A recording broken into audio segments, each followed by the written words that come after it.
नमस्कार डीएनओ मित्रों। इस वीडियो के द्वारा हम ये जानेंगे कि जो आपके सुपरवाइज़र ने डेटा स्वीकार किया है वह डेटा आप किस प्रकार स्वीकार या अस्वीकार कर सकते हैं। सबसे पहले तो आपको आपके उच्च अधिकारी द्वारा आपका यूज़र नेम और पासवर्ड प्राप्त करा दिया गया होगा। आपको उस यूज़र नेम और पासवर्ड की सहायता से यहाँ पे लॉगिन करना है। जिस प्रकार मेरा पासवर्ड मुझे मेरे सीनियर अधिकारी द्वारा प्राप्त कराया गया उसी प्रकार आपको भी कराया गया होगा। अगर आप किसी कारणवश अपना पासवर्ड भूल गए हैं तो चिंता मत करिए, यहाँ पे हमने फॉरगेट पासवर्ड का ऑप्शन दिया है। आप फॉरगेट पासवर्ड पे क्लिक करेंगे।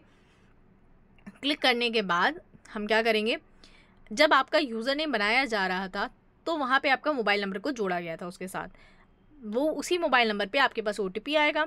आपको OTP वो वेरीफाई कराना है, यानी OTP की जाँच करानी है। OTP सही होने के बाद आप अपना पासवर्ड बदल सकते हैं। अगर आपका नंबर बदल गया है या नंबर गलत चढ़ गया है तो आप अपने उच्च अधिकारी से संपर्क करके अपने नंबर में भी सुधार करा सकते हैं। अभी जैसा कि हमने यूज़र नेम और पासवर्ड डाल दिया है तो हम लॉगिन करते हैं। लॉगिन करने के बाद आप इसे कुछ भी बोल सकते हैं, डैशबोर्ड, होम पेज, जो आपके लिए सरल हो। जिस तरह मैं इसे होम पेज बोलूँगी कि ये मेरा होम पेज है। यहाँ पे आपको किसी कुछ चुने हुए गाँव में ही कार्य करने के लिए नियुक्त किया गया होगा। अब आपको जितने गांव में कार्य करने के लिए नियुक्त किया गया है उनकी पूरी सूची देखने के लिए ज़्यादा मेहनत नहीं करनी पड़ेगी हमें। हम टोटल विलेज पे जा के देख सकते हैं। जैसे हमें टोटल विलेज मतलब हमें 37 गाँव में कार्य करने के लिए नियुक्त किया गया है। हम क्या करेंगे, यहाँ पे सीधा टोटल विलेजेस के ऊपर क्लिक कर देंगे। अब जिस राज्य में हमें कार्य करने के लिए नियुक्त किया गया है वो राज्य अपने आप ही चिन्हित है। अब हो सकता है उसमें हमें 3-4 डिस्ट्रिक्ट्स में काम करने की अनुमति हो, हमें नियुक्त किया गया हो, हमारे अंडर में 3-4 डिस्ट्रिक्ट्स हो, हम एक डिस्ट्रिक्ट को चुन सकते हैं जिस पे हम अभी कार्य करने जा रहे हैं। उस डिस्ट्रिक्ट के हिसाब से तहसील भी होंगी। अब कुछ तहसील में हमें कार्य करने के लिए नियुक्त किया गया होगा, हमें उनमें से एक तहसील चुननी है। तहसील चुनने के बाद हम सेव की बटन को प्रेस करेंगे। क्लिक करने के बाद हम क्या करेंगे, यहाँ पे देखेंगे हमें पूर्ण गाँव की जानकारी दिख रही है। मतलब जिन गाँव में हमें नियुक्त किया गया उनकी पूरी सूची दिख रही है। साथ में हमें उनमें कार्य शुरू हुआ, नहीं हुआ, अगर हुआ तो किस स्तर पे वो हम यहाँ से देख सकते हैं, इसकी जांच भी कर सकते हैं।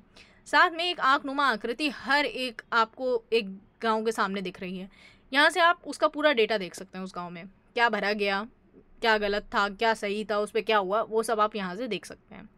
अब जैसे कई गाँव के सामने आपको नॉट स्टार्टेड, मतलब अभी उनमें काम शुरू भी नहीं किया गया है। कई के सामने, जैसे इस गांव के सामने में दिख रहा है अप्रूव सुपरवाइज़र द्वारा अप्रूव किया जा चुका है। जो डेटा जमा किया था एम्यूलेटर ने उसको सुपरवाइज़र ने अप्रूव कर दिया है। मतलब उसको स्वीकार कर लिया कि हाँ डेटा सही है। मतलब अब हम इसी डेटा पे काम करेंगे। हमें यही डेटा स्वीकार या अस्वीकार करना है कि जो जानकारी उसने भरी है वो सही है भाई या नहीं है। कुछ डेटा हमने अप्रूव कर दिया है, जो हम भी अप्रूव कर चुके हैं, मतलब हम उसको स्वीकार कर चुके हैं, वो अप्रूव डीएनओ में आ जाएगा। अब कुछ डेटा ऐसा था जो सुपरवाइज़र को लगा कि इसमें कुछ गलत है, कुछ सुधार की आवश्यकता है, तो हम ऐसे डेटा को पार्शियली रिजेक्टेड बोलते हैं। आधा सही है आधा गलत है, तो जो उसने लिखा होगा मतलब उसको एक डालना पड़ा होगा कारण कि क्या उसमें सही करने की सुधार की आवश्यकता है, वो डाल के उसने रिजेक्ट कर दिया था, वो भी हम यहाँ से देख सकते हैं। तो ये तो हो गया आप गांव का। अब गांव की सूची अगर लंबी है और हमें किसी एक गांव को चुनना है, देखना है उसका कार्य शुरू हुआ नहीं हुआ, तो हम यहाँ पे ऊपर जो सर्च कीवर्ड है इसमें हम गाँव का नाम डालेंगे और हम 3 अक्षर डाल के भी सर्च कर देंगे। यहाँ पर हम सर्च करेंगे, जिनमें होगा उनकी सूची यहाँ पे आ जाएगी। ये आपकी सुविधा के लिए है। यहाँ से बाहर आते हैं। नॉट स्टार्टेड में हमें सिर्फ वही गांव दिखेंगे जिनमें अभी तक काम शुरू भी नहीं हुआ है, तो चिंता की कोई बात ही नहीं है। अप्रूव सुपरवाइज़र में वो गांव जिनको सुपरवाइज़र ने अप्रूव कर दिया है, मतलब उनको स्वीकार कर लिया उनके डेटा को, अब हमें उस पर कार्य करना है कि वो सही है या नहीं, तो हम अप्रूव डेटा पे जाएंगे। अप्रूव डेटा पे जाने के बाद पुनः हम वही करेंगे, डिस्ट्रिक्ट चुनेंगे, डिस्ट्रिक्ट के अंदर तहसील चुनेंगे, तहसील के बाद हम सेव कर देंगे। सेव करने के बाद हम क्या करेंगे, यहाँ पे क्या हुआ, यहाँ पे भी पूरी गांव की लिस्ट आ रही है जितनी पहले आ रही थी। अब यहाँ पे क्या है कि सिर्फ वही आ रहे हैं जिनका स्टेटस अप्रूव सुपरवाइज़र था, सुपरवाइज़र ने उनको अप्रूव कर लिया था, मतलब उनको स्वीकार कर लिया था उस डेटा को उस गाँव के लिए। अब हम क्या करेंगे, यह आंखनुमा आकृति जो एक्शन है इस पर जाएंगे, क्लिक करेंगे। यहाँ पे हम क्या कर सकते हैं, पूरे गांव का हम डेटा एक बार में देखेंगे। देखने के बाद हम या तो उसे स्वीकार कर सकते हैं, मतलब अप्रूव कर सकते हैं, या हम अस्वीकार कर सकते हैं, यानी उसको रिजेक्ट कर देंगे। अब हम देखते हैं तो सबसे पहले तो पूरा डेटा जो भरा था वो 2 भागों में भरा गया था। एक हाउस होल्ड में हमने क्या किया था, हमने लाइफ स्टॉक की जानकारी भी भरी थी, मतलब उसके पास कितने जानवर हैं उनकी जानकारी आदि भी भरी थी। अगर उसके पास पोल्ट्री फार्म है तो उसकी जानकारी भी हमने भरी थी, तो वो हाउस होल्ड में चली गई। हाउस होल्ड में जाएंगे, क्लिक करेंगे, ऊपर देख लीजिए साफ साफ लिखा है कि सुपरवाइजर ने इस डेटा को अप्रूव कर रखा है। एक हाउस होल्ड उसने भरा है, हमने हाउस होल्ड की यहाँ जानकारी सूक्ष्म दिख रही है, थोड़ी बहुत जो ज़रूरी जानकारी वो दिख रही है।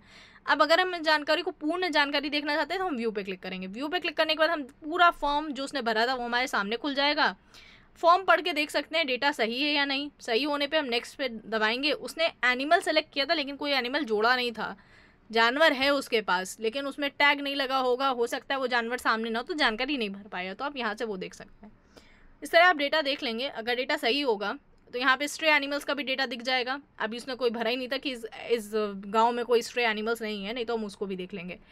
हम अप्रूव कर सकते हैं या रिजेक्ट कर सकते हैं, लेकिन पूरे गांव के लिए। सबसे पहले हम बता दें कि अगर आपको किसी कारणवश इस डेटा को रिजेक्ट करना पड़ा तो क्या करेंगे। अस्वीकार करने की स्थिति में क्या करना है, आपको सिर्फ ये रिजेक्ट वाली बटन दबानी है। जैसे आप बटन प्रेस करेंगे आपसे कारण पूछेगा, कारण डाल के यहाँ पे आप कारण डाल देंगे, जैसे डेटा नॉट फाउंड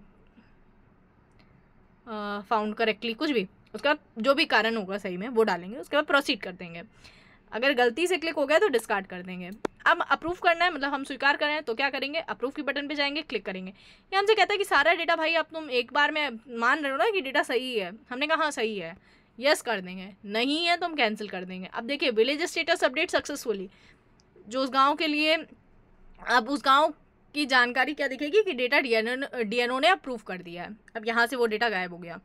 इस तरह हम अप्रूवल और रिजेक्ट, अस्वीकार और स्वीकार कर सकते हैं। कुछ डेटा ऐसा होगा जो सुपरवाइजर ने पार्शियली रिजेक्ट किया होगा, भाई सुधार करके जमा कर देना, वो भी हम इसी प्रकार देख सकते हैं। जितने हमने अभी तक स्वीकार किए उनका डेटा देख सकते हैं। जो रिजेक्ट, अगर हम किसी को रिजेक्ट करेंगे तो उसका भी हम यहाँ पे डेटा देख सकते हैं। तो इस तरह से हम एज अ डीएनओ इस एप्लीकेशन में अपना कार्य कर सकते हैं। नीचे यहाँ पे जिस तरह होम लिखा दिख रहा था, इसके बगल में ये एक क्या बोलते हैं, गाड़ी के गियर जैसा कुछ दिख रहा है। हम इस पर क्लिक करेंगे, इसको हम सेटिंग बोलेंगे। अगर आपको अपनी लोकल लैंग्वेज में काम करना है, आप अपनी ऐप की भाषा बदल सकते हैं लैंग्वेज में जाके। हिंदी में करना है, मैंने हिंदी कर ली, सारी चीज़ें हम हिंदी में।